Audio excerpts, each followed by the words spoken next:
I'm Priya. And I'm Hansika. And this is Ready to Grow. We're a mother-daughter duo On a mission to spotlight women shaping the future of STEM, leadership, and entrepreneurship. one conversation at a time. Now, let's get ready to grow. Hello, everyone. Welcome to another episode of Ready to Grow. I'm your host, Priya Reddy. And I'm your co-host, Hansika Reddy. We're so excited to have you with us today. Today, we are speaking with a truly inspiring guest, Saki Milton.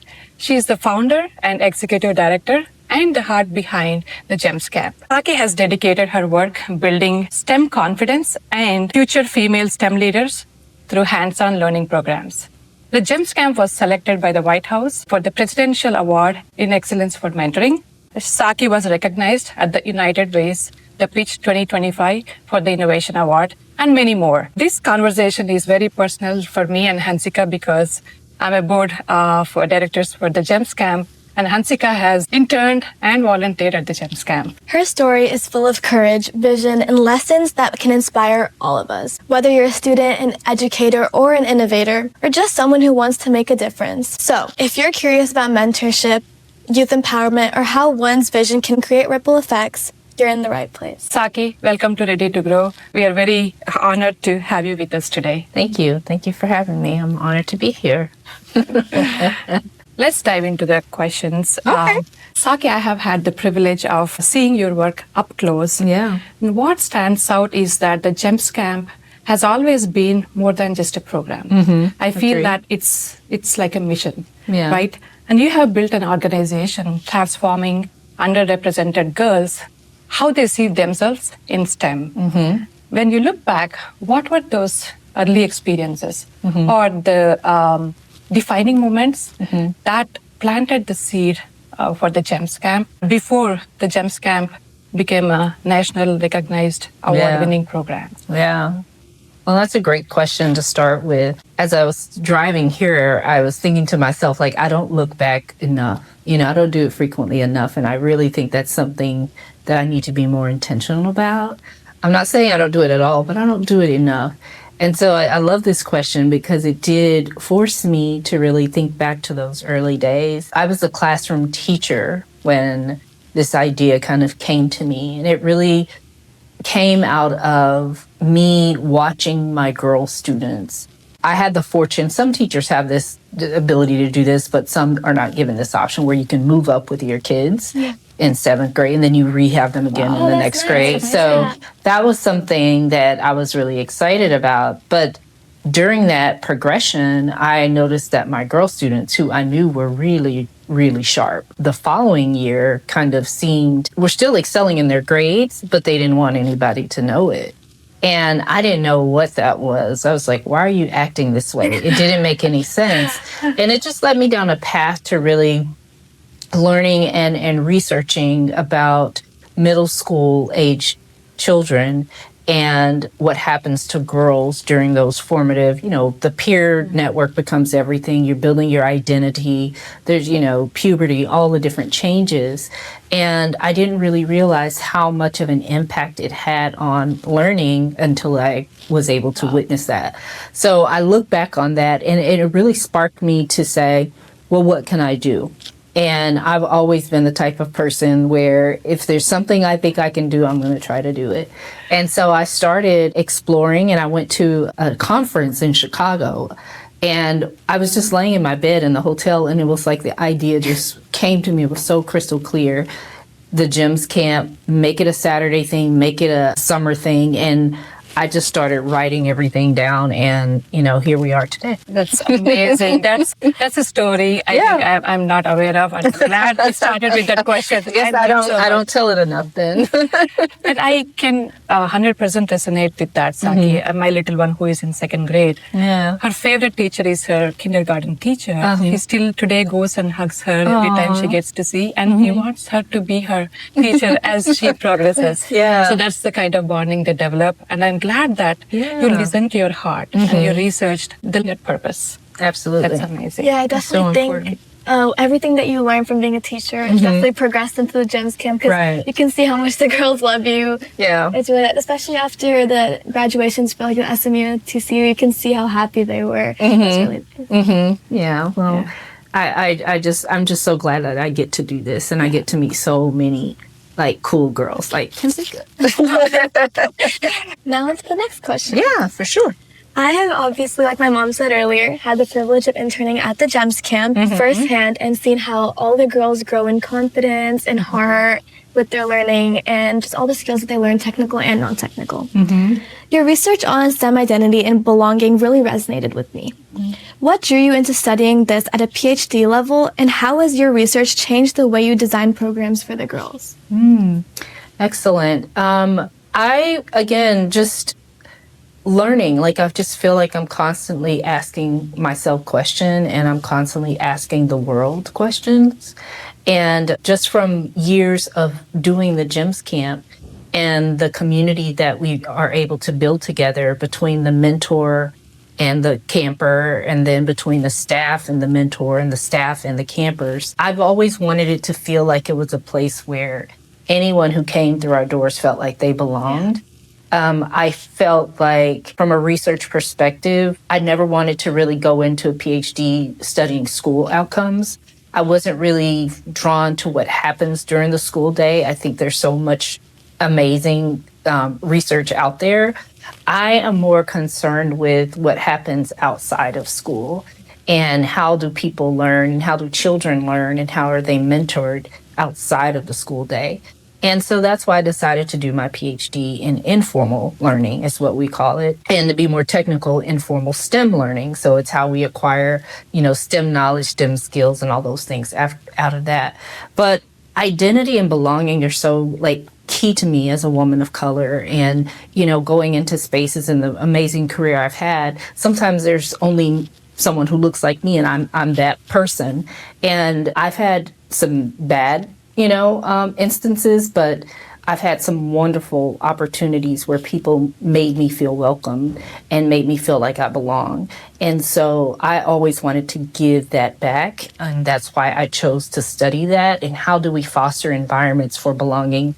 What are the factors that need to be in place? How can we better understand individual students' backgrounds, personal and their cultural backgrounds, to make sure that everyone truly feels like I'm honored and respected. And so that's why I decided to do a PhD in STEM education, and specifically in studying outcomes like belonging and efficacy and things of that nature. That's really nice. I think you can tell with all the students how they all feel like they really belong as well. I hope so. We hear it a lot. I did publish a study. We published a study, I think it was last year that it came out, in education sciences. And that was one of the outcomes that we looked at in belonging. And believe it or not, role modeling is one huge thing that fosters belonging, especially when you have role models of women who are from similar backgrounds, racially, ethnically, even socioeconomically. It really does make a big difference. That is very true, Saki. And also, we have pretty good retention rate as well. Yeah, Kids come back every year. Absolutely. And not many nonprofit organizations have that kind of retention rate. Definitely that goes back to how you lead with your heart. So we want to really appreciate that. And one thing I respect about you is how you keep learning while also leading. Right? A lot of people value growth, but I can say that you actually live in it real time, right? Yes. So with everything that's going on, you balance being a founder, executive director, and also PhD candidate, each requiring different type of leadership and discipline. Agreed. How has this continuous learning has shaped you, and what do you think that these teenagers and adults can take away from seeing you playing that lifelong learner role? Well, there's a couple of things. There's a lot to unpack there. I think that, to just be a global citizen, I see myself as a global citizen. I mean, obviously I'm a Texan and, I'm an American, but I really do see myself as a part of this bigger earth. And for me, that really means so much in how I show up and how I lead and how I care for my neighbor. It doesn't mean I'm perfect, but I have a very high self-awareness about that. And because of that, I feel like that's what always pushes me to learn something new. I can always do better with learning a new technology or learning a new ideology or learning a new way of doing something. but I've always wanted to make sure that I try my best to learn about people and have a sense of understanding about their story. Yeah. And that, being a founder and being a leader, you're constantly learning about the people that you manage. You're constantly learning about, some new technology, like AI is the new thing, right? Yeah. So now I'm having to, learn that. And, maybe I don't need to hire someone for this. Maybe I can develop an AI agent. I've just always wanted to ask questions. Even since I was a little kid, I was like that. For young people, I would say grow that skill. I think it'll get you so much further than having a degree from X university.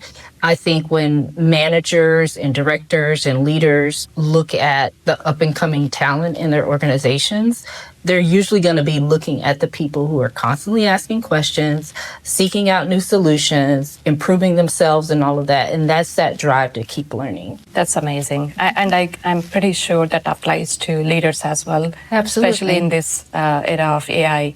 There is so much new things coming every single day. And we as leaders, we have to embody that continuous learning as well. When we show our teams, hey, what is possible? How can you learn? Right. And that sets the example for your teams. Hey, if Saki can do it, I can do it. No, absolutely. And we call that in education having a growth mindset. And we don't want kids to have fixed mindsets. Like, your brain is always firing, you know what I mean? And you can grow your neurons, you can grow your brain, you can do that, but if we go through life and if young people think, well, I already know that. Well, maybe you don't, or maybe you don't know one little aspect of it. Right. And you also talked about that awareness, asking questions. Yeah. Like that's when we as a person, we grow. How can we make this particular task better? How can we do it different? Right. Those kind of questions will challenge yourself. Or even how you could learn about something in more depth. I think that's a big thing, especially, I think in the stage I am right now, it's a lot of, oh, I already learned that, but I think I can learn more about it. Right. So I definitely agree with asking questions. If I didn't ask questions, I don't think I would have had a lot. Like, I think many high schoolers, if you just focus on your school and just all the work you get done in school, you don't develop fully and become ready for college. So I think having all those experiences, like interning with the GEMS camp and doing research outside and all of that, I think having to go out and ask the questions to get those opportunities was definitely... Absolutely. Yeah. And learning from your mistakes. Like, Exactly. We've had a fundraiser for 2 years in a row, and it's always been like the kind of like thorn in my side. Absolutely. But I learned so much out of that. Like, now I know what I don't want to do. Now I know we need to do that differently. Now I need to know we need to start here. Like, you can always learn from something, even your mistakes. Right. I couldn't agree more on that, Saki. So, your publication on using generative AI tools to engage teenagers in math problem solving is fascinating. For someone my age, what do you think AI can unlock for girls in STEM? How do we make sure it builds confidence instead of intimidation? The world of AI is still unfolding. I was watching 60 Minutes the other night, and they were interviewing some of like the top architects from OpenAI and Anthropic. And just to hear these people think and share their ideas, I'm like, oh my gosh. Like, whoa. Yeah, I mean, just the level, and this goes back to what we were just talking about, the level of curiosity you have to be able to explore the unknown like that. I think there's so much possibility with AI. I mean, there's obviously the potential harm that, even they are very concerned with, the rate that it's learning, the rate that it's performing, the hallucinations. There's still a lot of things, the environmental issues, but with that said, it's not going to go anywhere. It's just like the internet. When we started the internet and people, don't use that. And everyone was afraid. And here we are today. So I think it'll be just a part of everyday life. I think that young people will, school will be redefined. And what does it mean to learn? What does it mean to be a student in American education? And although that's kind of scary because, traditional schooling is so antiquated, hasn't really changed much. But now we're looking at a major shift. And for me, that's intimidating, but it is exciting about the opportunity. For girls using generative AI with some of the projects that we've been able to do this summer and last summer, 3 summers now, actually, when I think about it, I see the curiosity there, and I don't see intimidation. I see more of a curiosity. However, what I do feel that is missing with girls, and one of the things that I'm trying to work on through my research, is teaching the skill of asking questions, because whatever you prompt is, you're going to get what you're going to get. And no one really can no one really teaches you how to ask the right questions. And so that's really what I'm focusing on, and helping girls build their confidence through, am I asking the right questions? And based on the output I've gotten or I've received, does this make sense? Is it addressing what I was looking for, or is it something else? Because I see a lot of kids use it, but they're just stopping at whatever they got. Right. They're not interrogating it. They're not evaluating it. And that's the critical thinking that I think is going to be the biggest thing that education will shift. Now we're really going to have to step up how we teach critical thinking in addition to AI literacy.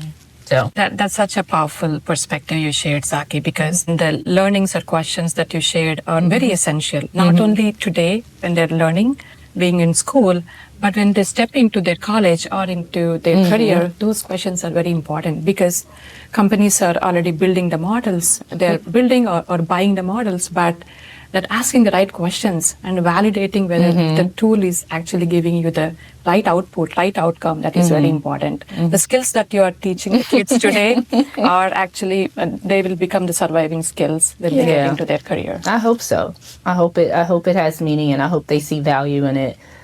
Even if they can't right now at 12 years old, 13 years old, I hope at 16, Yeah, definitely. I think what you said about education not having changed much is very true. The most it's changed is going from the same paper worksheets to going onto iPads. Exactly. And now this year with the whole phone ban and all of that going on, it's a lot of backwards. Right. In a time where AI is innovating so fast. Yeah.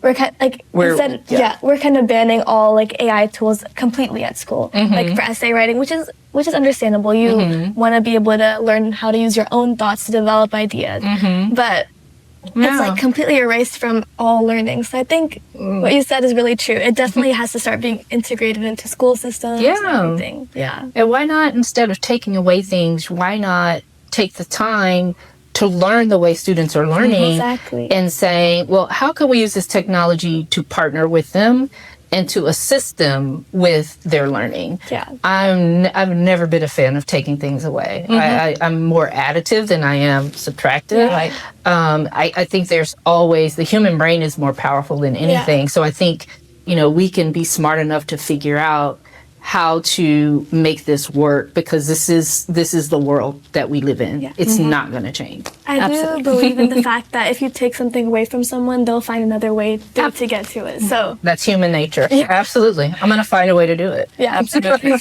Saki, you have been recognized in some big ways, including the Presidential Award for Excellence in Mentoring and the Innovation Award at the United Way's the Pitch 2025. And I personally witnessed it being in the crowd, and many more, right? But what I have always noticed is that you stay focused on the girls and the mission, not so much on the spotlight. Yeah. Beyond these awards and the honors, what does these honors represent to you about the girls, the mission, and the long journey that it took for you to build this? I think the meaning in these awards, which I'm grateful for, and it is truly an honor, and I'm like, oh, wow, I did that? Wow, I can't believe that. For me, I think they represent the grit, all the quiet nights when everyone else is sleeping and the world is quiet, and you're up and you're working and you're saying, no, that needs to change. No, we can do that better. It's the hard grind that comes before any of that. Right. It's the late nights during camp when the girls are in their rooms and the volunteers are up preparing the certificates, and you got to be part of that, and making the gifts. And it used to be a time where everything was crafty, and we were gluing buttons and really customizing gifts. And we would be up to like 2 and 3 in the morning. And I just remember how much fun we had doing that. And there was just so much love in it. Some people would try to rush it, and I say, no, do it over again. And people would get frustrated. I'm like, do you want to get that someone rushed and put it together? Right. So for me, like the awards, they just represent all of the love and the hard work and all of the behind the scenes effort that has gone way, way before any of those awards. You rightly put it, because awards are something I feel that it's a recognition not only for your work, but also for your team. Right. And that inspires somebody who is part of your team. When you get an award, that means your work has been recognized. That has been recognized by not only the organization who is giving you an award, but it's across. When it's been seen, others are inspired as well by the work that you are doing.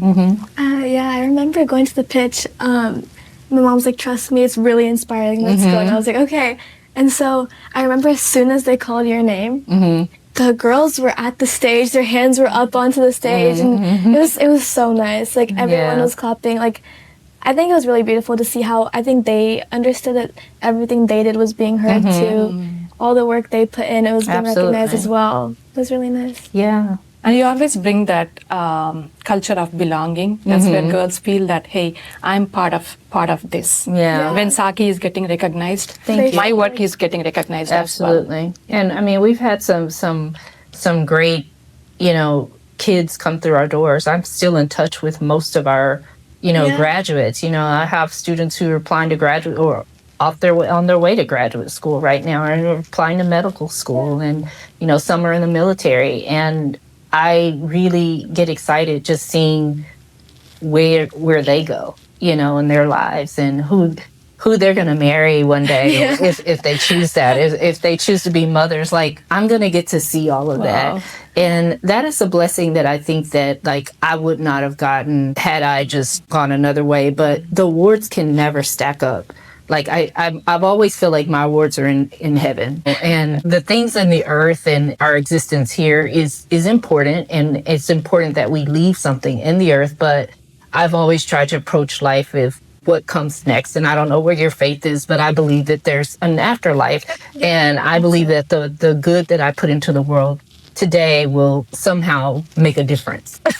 Yeah, I couldn't agree more on that, because coming from India, I do believe in karma. Yeah. What you give is what you get. Right. So, absolutely. And you beautifully put it, Saki. I want to stay on the theme of perseverance, because what you built is not very easy. Yeah. You talked about those quiet nights, and nobody sees that. Yeah. Right? Nobody. Yeah, I think it matters what you leave behind as well. So I like how you said everything that you do is going to leave an impact. And Everything. Then it moves forward as well. Good or bad, whatever you do, Everything. it's like a big ripple effect. I have seen you create environments where girls feel like they belong, which is not easy in STEM, and a space which is so big and loud, and it can be hard to find your voice. Were there moments you questioned whether the world is ready for the kind of program you wanted to build, and what helped you keep going during these tough times and lessons? So many times people are not ready, or institutions or society isn't ready. And I think that comes with the territory of being entrepreneurial and being a person who's just a creator. And I think back to Iron Man. I don't know if you remember the scene. It might be 2, where his dad leaves him a clue in the city. Okay, you know what I mean? Because the world wasn't ready for the innovation yet. Yeah. And I'm not saying I'm like Tony Stark's dad or like even that level, but my point is sometimes there are things in you and thoughts that you have, but the world is just not ready for them. So write them down and work on them in silence. Work on them in your quiet times. Work on them in your down times. And I've seen it over and over again. When it's your time, it's your time. And now you're not scrambling to get all these things done because you've been putting in the work, and I feel like that's what the GEMS Camp was all about. I don't know if that answered your question or not. But. No, it did. We were just watching a movie yesterday, and one of the scenes it was about Indian intelligence, and it was about how whenever it's your time, fate will push it your direction. Mm-hmm. So I really like the way you said that. I was like, oh, that just clicked in my head. But you have to be prepared. yeah. Like, you have to be ready for the moment. But absolutely, I think it happens all the time. And you beautifully talked about entrepreneurship, Saki. It is entrepreneurship is not like when you are ready, things will happen, right? No. You got to put all the work, your ideas, everything before even those doors are open for you. Absolutely. Right? Absolutely. You have to have your plan, and everything doesn't have to be perfect, but you should be working towards where you want to go. Right. Like, you have to move with intention. Yeah. And I think that's one of the things I see a lot with young people. Like, I want to do this. And you're like, okay, well, what are you doing? What are you doing? And they're not doing anything. Well, I want to be a doctor. Okay, so are you reading in your spare time? Like, have you taken Latin? Like, are you doing and they're just not doing anything. And I've had to have some pretty tough conversations with some of the girls that I've mentored and say, well, I don't know if that's something you really want to do, like you're telling me, because I'm not really seeing the action you're putting behind. You're just telling me you want to do this, but you're not doing anything about it. Yeah, Correct. because now in these days you have to get that extra experience, right? Right. If you're gonna want to be a doctor, you have to go shadow a doctor. You have to go maybe work at a pharmacy, something like Exactly. that. Exactly. So that's also applicable to adults who wants to pivot or do something different, right? Yeah. Got to put in that work even before you are ready for it. Many times, I'm sure you have experienced this. Some women come to you or me and they say, I don't think I'm ready. I don't think I'm ready fully, right? But it's not how it works. No. You will never be ready for Never, something, ever. right? Never. All you can do is prepare yourself, but you're never going to really be ready. I'm thinking back to that pitch, and I thought, that's something I would never do. Y'all know, I'm like seriously introverted, like total, I love being by But you myself. did amazing on Yeah, I stage. mean, and when I tell you, I practiced every day, probably, I had these little time intervals where I'm going to 10 minutes off, 10 minutes on. I had to really prepare myself for that, because I knew that as soon as I got on that stage, all of the introversion was going to be like, what are you doing? You don't belong here. You're going to forget. But I had to prepare for the moment. And I think that's the biggest thing. You have to be ready to meet your moment. You might not be fully ready, but you need to be ready when the moment presents itself. Yeah, I know you said you're an introvert, but when you came in, you were blazing. Yeah. It was It was that muscle memory. Yeah, that muscle memory kicked in. But that's the way I was practicing at home. I was dressing up, and I was recording myself. I was walking the neighborhood saying it over and over again, because I know there is something called muscle memory. And no, I was terrified, don't get me wrong, but I knew I would be okay, because the way biologically we're designed to do what we need to do when we need to do it. Right. Yeah, that's amazing. That's so powerful. And every question that you're answering, I see something consistent. Awareness. You always reflect back on what's working for you, what's not working for you. How can I do this better? That it doesn't have to be, you don't have to be a student or a entrepreneur or a leader in a company, right? Right. Having that awareness helps you where to work on, Yeah. where to improve. Absolutely. And that gives me a good segue into my next question, Saki. As a board member, I have seen that what you're building is not just for the girls. It is a community that includes families, educators, and partners. That takes a very specific kind of leadership. Who are your mentors or role models who shaped your leadership? And how do their examples influence the way you nurture the next generation? I have so many amazing people. I mean, I think of my late grandmother. She was probably my biggest mentor and advocate, and she didn't even have an 8th grade education, but she was a brilliant woman. She was really the one she was so good with math. And the way she would count money in her coins, back then they had coins and they would roll them. Yeah. And when she'd go to the bank, I mean, she would just do the math in her head. And I just thought, oh, she's so smart. She was such a kind, saintly woman, and the way she carried herself. So I have to attribute my late grandmother having a big influence on me. Career-wise, worked with so many talented, brilliant women. I think of my friend in Houston. She's an executive in oil and gas. And she was the first Black woman that I knew personally in my inner circle to get into the C-suite. Wow. And so just watching her climb, especially in oil and gas, like such a male-dominated, Right. in Texas, very hard to break in. And to see her, the way she just moves professionally, and the way she, is able to handle conflict and all the things. Like, I've learned so much from her career. I think even there are members on the board, mostly you and Fern, that I truly admire in terms of professionalism and your corporate presence and your accomplishments. Doing nonprofit work is something kind of similar to corporate, but not really. Not quite. I have a lot more flexibility in what I can do.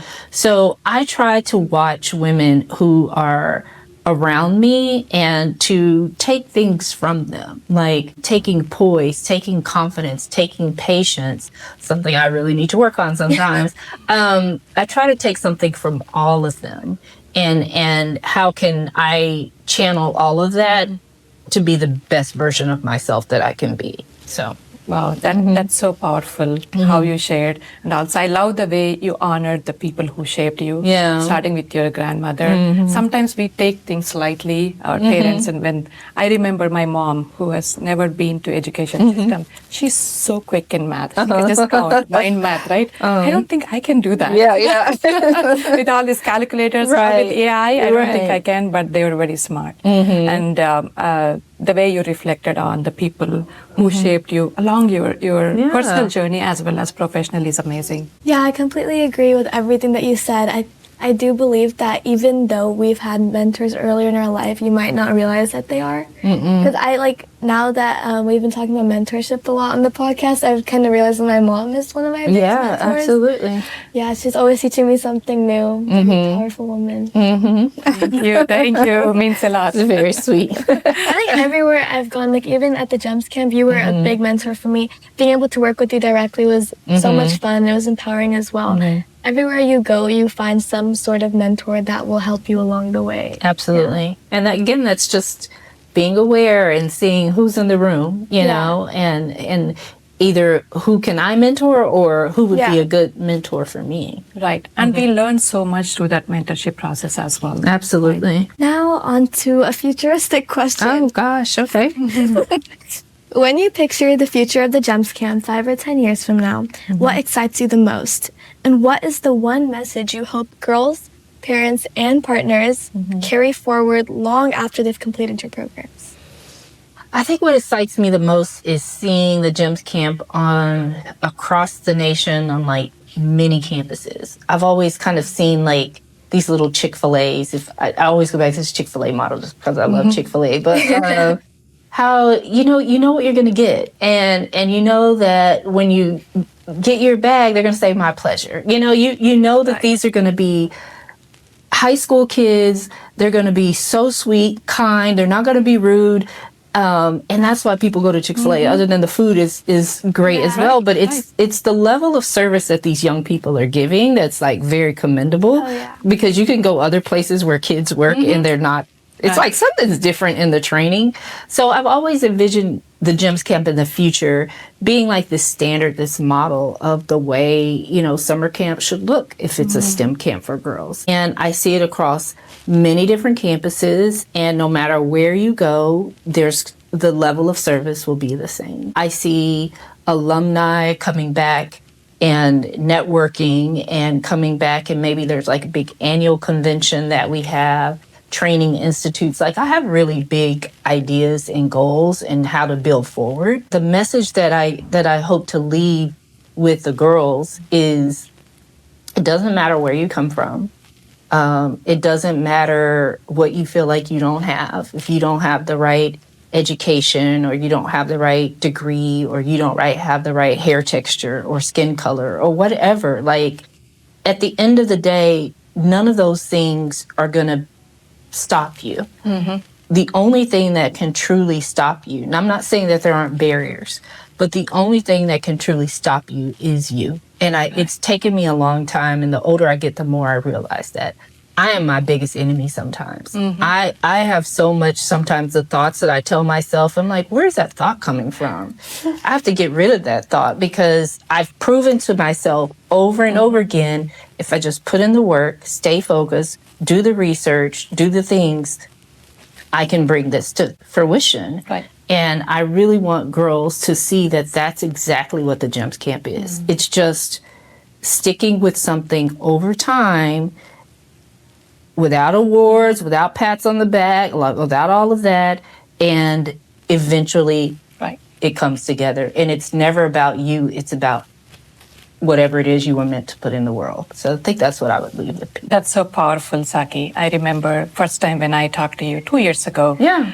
You had COVID and I was on I remember vacation, right? But you still made that call happen. Yeah. And the vision that you shared, the ideas and your goals, that's what brought me into the GEMS Camp. Because I believed in your vision and you were very passionate about giving for those girls unconditionally. Yeah. So that's why I'm still on the board and I'm so grateful to be part of the GEMS Camp and part of your mission as well. And I'm so happy that Hansika get to be part of she's it as well. great. Yeah. Yeah, not only interning but volunteering with all the girls there, you can see how much work they put in, especially when I talk to the summer camp volunteers. They're so sweet, like such kind people. Like I was just walking by, she like stopped me and she was like, "You look so good." Just like these girls are so sweet. I was like, even my TJSP, I got to work with her as well. Like all of them, they're such sweet girls. Yeah. We come together and I tell them all the time, do the job. That if everybody does the job, including me, the job that you signed up for, if everybody does the job, these girls will have an amazing experience. And it's hard and all the things. At the end of the day, that's like, we're here to do a job and it needs to be Disney World. That's like the first thing I tell them. It needs to be Disney World. For them, behind the scenes, they don't need to know that we don't have enough tape or we don't know where the staples are. Like, we're running around like chickens with our heads cut off. To the girls, it needs to be Disney World. Yeah. And also the Chick-fil-A reference. I've heard so much about the extra time and extra training they've put in to make the space feel welcoming to everybody. Yeah. And like, I do believe that that's like the perfect example to innovate and like lead your own. Well, that's where I'm headed next. Is really more with the girls, not so much the younger ones, but your age, is really trying to develop these curated experiences where they can get some really good leadership development. Absolutely. That's such a great example for successful franchise as well. That's one of my husband's favorite places because he loves that place because of the service. I mean, the kids are like, where do they find these young people at? They're so polite. All the high schoolers that work there, it doesn't feel like the ones that you run into at school. Yeah, yeah. Completely different people. Yeah. That's so nice. And the service is consistent. Yeah, exactly. Any time you walk into that. Exactly. That lane. This is turning into a Chick-fil-A advertisement. Right. Exactly. So, yeah, I think we are towards the end of the episode. Okay. Saki, thank you so much for spending this time with us. Thank you. This has been great. Your work is a powerful reminder that leadership doesn't always start with a title. Sometimes it starts with noticing a need and showing up and also leading that idea with purpose. So to everyone listening, we hope this conversation encourages you to think about how you can show up for others and yourself and where you might be called to lead in the future. Thank you all for listening. This is Ready to Grow. We'll see you next time. Thanks for growing with us on Ready to Grow. Follow, share, and join us for the next conversation.